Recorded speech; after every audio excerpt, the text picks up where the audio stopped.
Ethiopia hides a sea of ancestral secrets, science, and faith. From incredibly ancient rituals to highly sophisticated goldsmithing techniques and weaving methods that are still preserved to this day thanks to the crucial role played by the Orthodox Church in Ethiopian society.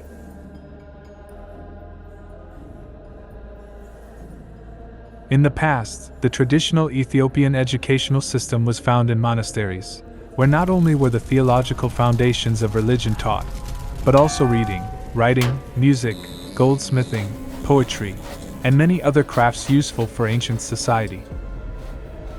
Today, some schools belonging to the Ethiopian Orthodox Church and some monasteries preserve this wonderful tradition.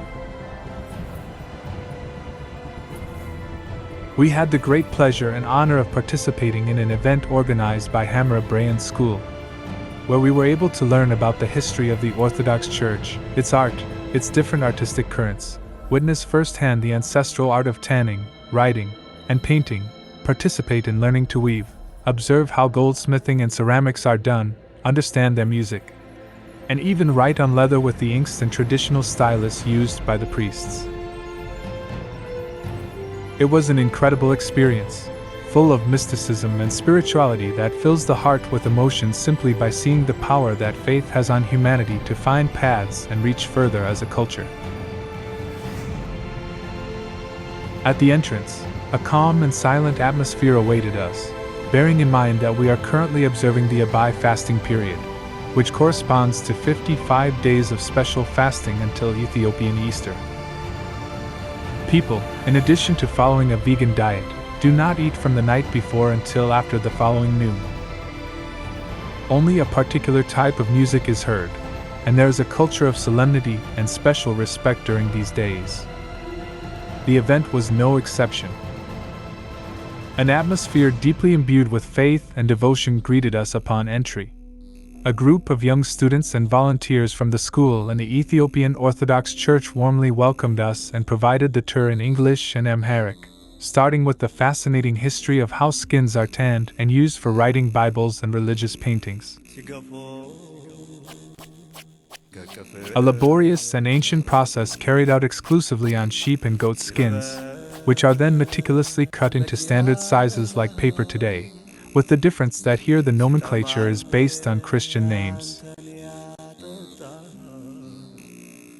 The ink, on the other hand, is also an almost alchemical process where initially only black and red colors exist, made from volcanic stone, charcoal, roasted barley, water, and gum arabic. Its production is a long and complex process that takes from 3 months to a year due to the different fermentation stages the inks undergo. Like everything in the Ethiopian Orthodox Church, it holds a myriad of meanings and symbolism. The colors of the inks, the materials, the style of writing, even the language in which they are written. Remember, it is Greece, a very ancient language currently used liturgically, similar to Latin for Catholics. The Bibles used in the churches are still handwritten on these skins, hiding countless symbols, such as the fact that the priest who begins them must be the one to finish them, despite there being a group of reviewers.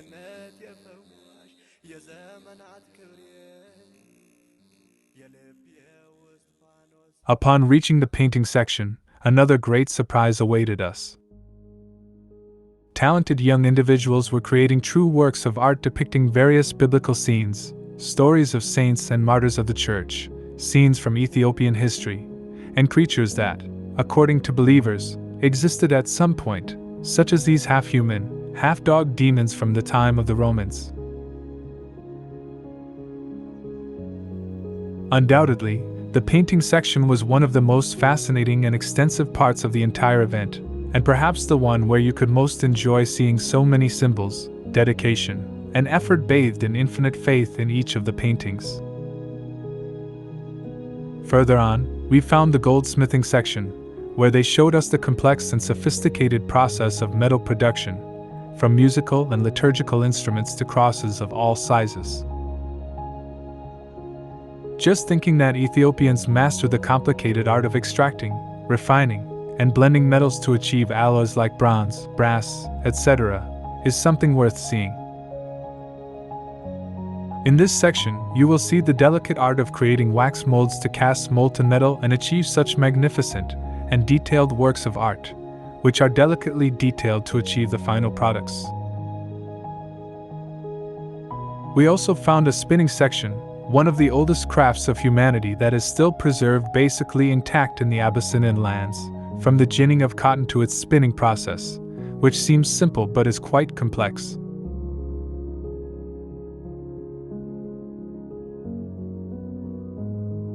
We attempted it with not much success.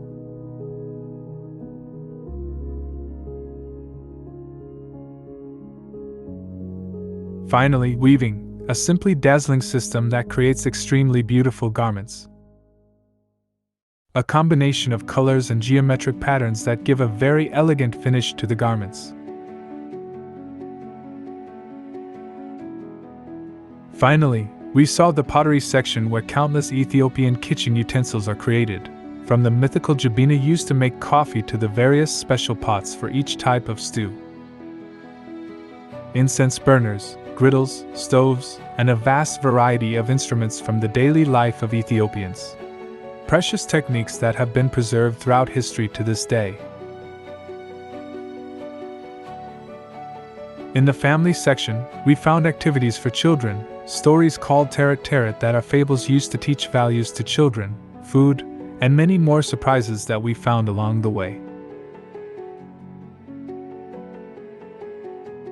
The exhibition had a short duration, but you can always find all these wonders of Ethiopian culture and religion by visiting Hamra Brayan's school in Addis Ababa, and also in the different monasteries where these crafts are still preserved and taught. Cultural and religious diversity makes this world a more beautiful place, but undoubtedly, having contact with different ways of conceiving the world like the vision of the Ethiopian Orthodox Church enriches the soul. As always, it is a pleasure, a joy, and an honor to share our culture with you. Don't forget to subscribe to the channel, give a like, and write a comment. Thank you very much, and until the next video.